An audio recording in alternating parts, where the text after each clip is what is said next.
दोस्तों, भारतीय अदाकार और बॉलीवुड के दादा संजय दत्त दहशतगर्दी के इल्जामात और नशे की लत की वजह से सारी दुनिया में मशहूर भी हैं और बदनाम भी। वो अपने अदाकार वालिदैन की वजह से एक छोटी सी उम्र में खबरों में आने लगे थे, मगर जवानी में आकर इनको दहशतगर्दी और गैर कानूनी असले की नुमाइश के इल्जाम में गिरफ्तार भी किया गया। संजू बाबा की जिंदगी और कैरियर किसी भी बॉलीवुड अदाकार से बिल्कुल हटके है। इन पर कभी एक ड्रग एडिक्ट होने की छाप लगी तो कभी पूरे भारत ने एक साथ इनको दहशतगर्द और मुल्क का गद्दार कहा। संजय दत्त की अपनी जिंदगी भी एक कमाल ड्रामा फिल्म की तरह रही है, जिसमें रोमांस, एक्शन, इमोशन और ट्रेजेडी सभी कुछ देखने को मिला है। टॉक शॉप चैनल की आज की वीडियो में हम आपको भारत के दादा और बॉलीवुड के बाप संजय दत्त के बारे में कुछ हैरानकुन और जबरदस्त हकाइक बयान करने जा रहे हैं। और अगर आपको टॉक शॉप चैनल की ये इन्फॉर्मेटिव वीडियोस पसंद आ रही हैं तो अभी इस वीडियो को एक लाइक देकर हमारी हौसला अफजाई जरूर करें। फैक्ट नंबर 1, दोस्तों, संजय दत्त के नाम से मशहूर इस बॉलीवुड अदाकार का पूरा नाम संजय बलराज दत्त है और वो मुंबई के एक पंजाबी खानदान में 29 जुलाई 1959 को पैदा हुए। इनके वालिदैन का नाम सुनील दत्त और नरगिस है, जो कि दोनों माजी के बेहतरीन अदाकार रहे हैं। इन दोनों की शादी भी यूं हुई कि एक फिल्म की शूटिंग के दौरान सेट पर आग लग गई और उस वक्त सुनील दत्त साहब एक एक्स्ट्रा बॉय का काम करते थे। सुनील दत्त साहब ने जब देखा कि नरगिस मैडम आग में फंस चुकी हैं, तो उन्होंने अपनी जान की परवाह ना की और इस आग में कूद गए, जिसकी वजह से नरगिस इनसे बहुत मुतासिर हुई और इस तरह इन दोनों की लव मैरिज हुई। संजय दत्त की दो बहनें भी हैं, जिनके नाम है प्रिया दत्त और नम्रता दत्त। फैक्ट नंबर 2,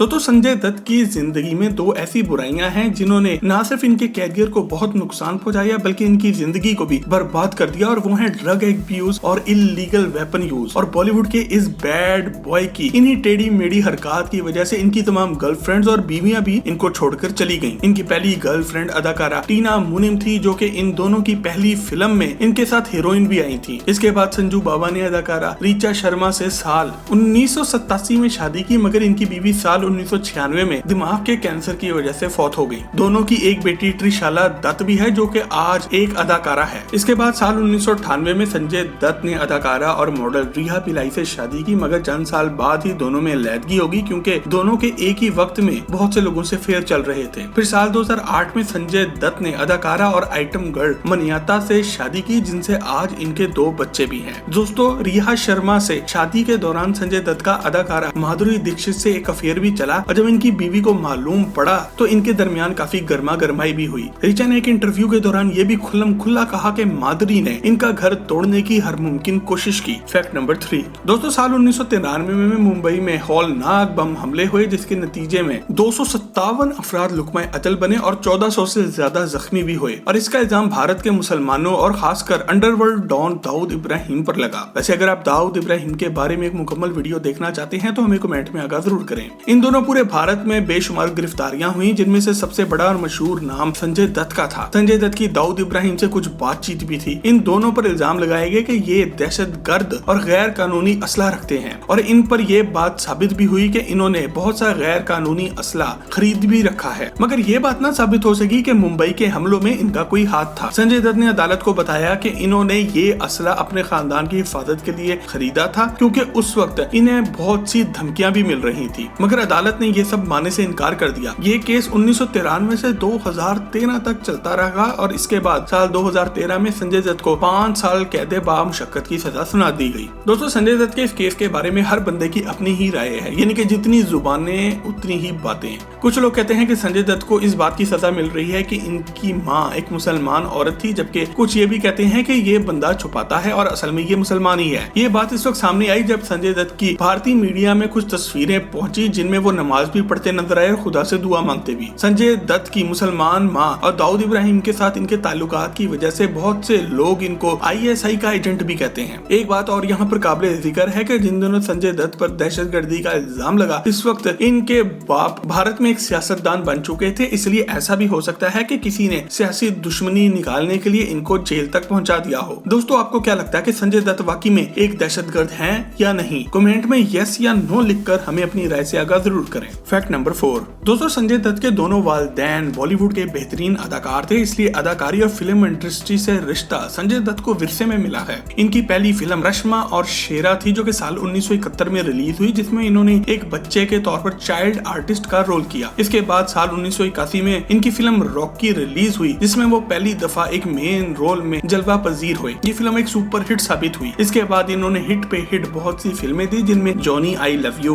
विधाता, मैं आवारा हूँ और बेकरारा के नाम खास तौर पर काबिल जिक्र हैं। संजय दत्त की उम्र आज तकरीबन 62 साल है, मगर आज भी ये हर तरह का रोल फिल्मों में निभा लेते हैं और आज भी 18 साल की लड़कियों के साथ हीरो आते हैं। संजय दत्त की सबसे ज्यादा कामयाब फिल्मों में से कुछ के नाम हैं: मुन्ना भाई MBBS, पीके, वास्तव, खलनायक, अग्निपथ, साजन, हसीना मान जाएगी, शूट आउट एंड लोखंड वाला। दोस्तों, संजय दत्त ने अपनी फिल्मों जैसे कि वास्तव और खलनायक में एक गुंडे का रोल दुनिया के आगे कुछ ऐसा पेश किया जिसे पब्लिक ने बहुत पसंद किया। वो भारत की फिल्म इंडस्ट्री के सबसे बड़े नाम हैं जिन्होंने गुंडों के रोल्स को मकबूल किया और आज फिल्मों में अक्सर वो विलन के रोल्स में दिखाई देते हैं। इनकी वजह से भारत की फिल्म इंडस्ट्री को एक नई राह मिली जिसमें हीरो को गुंडा और गुंडे को हीरो दिखाया जा सकता है। Fact number 5। दोस्तों, संजय दत्त अपनी जिंदगी में 2 बार फिल्म फेयर अवार्ड जीत चुके हैं, जो कि भारत का सबसे बड़ा फिल्मी अवार्ड माना जाता है। ये अवार्ड उन्होंने मुन्ना भाई MBBS और वास्तव मूवी के लिए जीता। दोस्तों, संजय दत्त ने बहुत कम उम्र में नशा करना भी शुरू कर दिया था। वो फिल्म रॉकी की शूटिंग के दौरान में भी अक्सर नशे में नजर आते थे। इनकी लत इतनी ज्यादा थी कि शूटिंग के लिए जब कश्मीर गए तो संजय दत्त वहाँ पर अपने कपड़ों में सिगरेटें भर कर छुपा कर ले गए थे। संजू बाबा ने खुद एक इंटरव्यू में ये बात मानी कि वो अक्सर नशे की हालत में ही सेट पर आ जाया करते थे। संजय के वालिद अपने दोस्तों के साथ घर पर बैठकर सिगरेट पीते थे और उन्हें वहीं से ये लत लगी। इन्होंने खुद बताया कि इन्होंने पहली सिगरेट सिर्फ 8 साल की उम्र में पी। जब इनके बाप ने संजू को बहुत ज्यादा बिगड़ते हुए देखा तो उन्होंने इनको हॉस्टल भेजने का फैसला किया। ये मशवरा उन्हें मशहूर लीडर इंदिरा गांधी ने दिया था। इसके बाद संजय दत्त ने अगले 10 साल बोर्डिंग हाउस में गुजारे।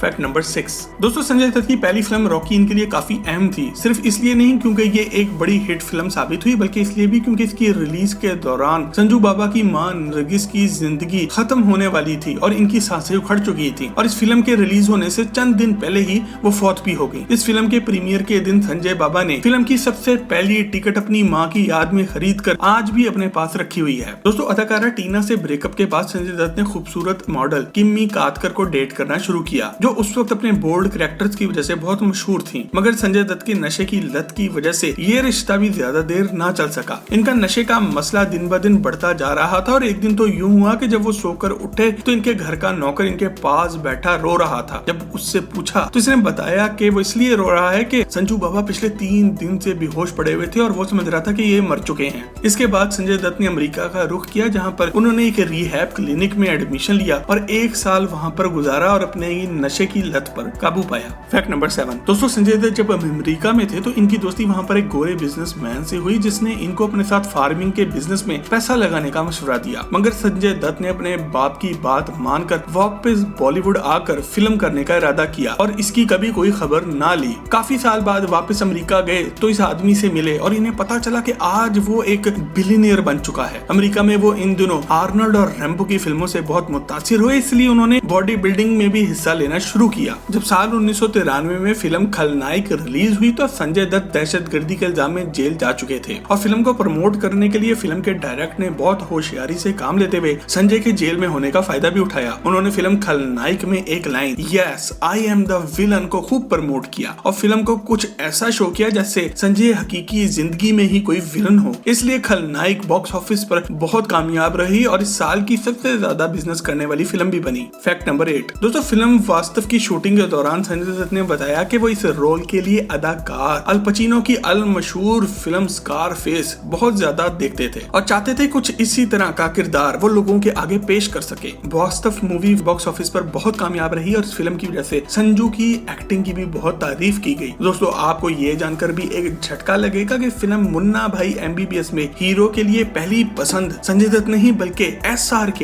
यानी कि शाहरुख खान थे। यहाँ पर संजय दत्त ने मुन्ना भाई का नहीं बल्कि जिम्मी शेरगिल का रोल यानी कि एक मरीज का रोल निभाना था, मगर शाहरुख खान को लगा कि वो अपना रोल नहीं कर पाएंगे, इसलिए ये रोल आखिरकार संजय दत्त को मिला। इस फिल्म की कामयाबी से संजय दत्त के कैरियर को एक बहुत बड़ा बूस्ट मिला और आज ये बॉलीवुड में इनकी निशानी भी समझी जाती है। Fact number 9। दोस्तों संजय दत्त की तीसरी बीवी मनियाता ने इनसे मिलने से पहले एक फिल्म लवर्स लाइक अस में काम किया था, जिसमें इनके बहुत से गलत किस्म के सीन भी फिल्म बंद किए गए थे। जब संजू को पता चला तो इन्होंने इस फिल्म के तमाम हकूक खरीद कर इसको रिलीज होने से पहले ही बंद करा दिया, जिससे जाहिर होता है कि संजय दत्त असल जिंदगी में भी एक दाता है। दोस्तों संजय दत्त की जिंदगी हमें ये सबक सिखाती है कि हमें अपनी जिंदगी में कामयाबी भी मिलती है और नाकामी भी, अच्छा वक्त भी और बुरा वक्त भी, मगर संजय दत्त ने अपने बुरे वक्त से सबक सीखा है और अपने अच्छे वक्त को बेहतर बनाया है और आज इनको दुनिया दहशतगर्द नहीं मानती बल्कि कामयाब तरीन अदाकार और मुस्तकबिल के एक सियासतदान के तौर पर जानती है। दोस्तों संजय दत्त के बारे में टॉक शॉक चैनल की अगर आज की वीडियो आपको पसंद आए तो इसे लाइक करके फेसबुक और व्हाट्सएप पर अपने दोस्त अहबाब के साथ शेयर जरूर करें। मजीद ऐसी ही और ज्यादा जबरदस्त वीडियोस के लिए टॉक शॉक के चैनल को भी सब्सक्राइब जरूर करें। आपसे बहुत जल्द एक और जबरदस्त वीडियो में मुलाकात होती है। जब तक अपना और अपने घर वालों का ख्याल रखें। अल्लाह हाफिज।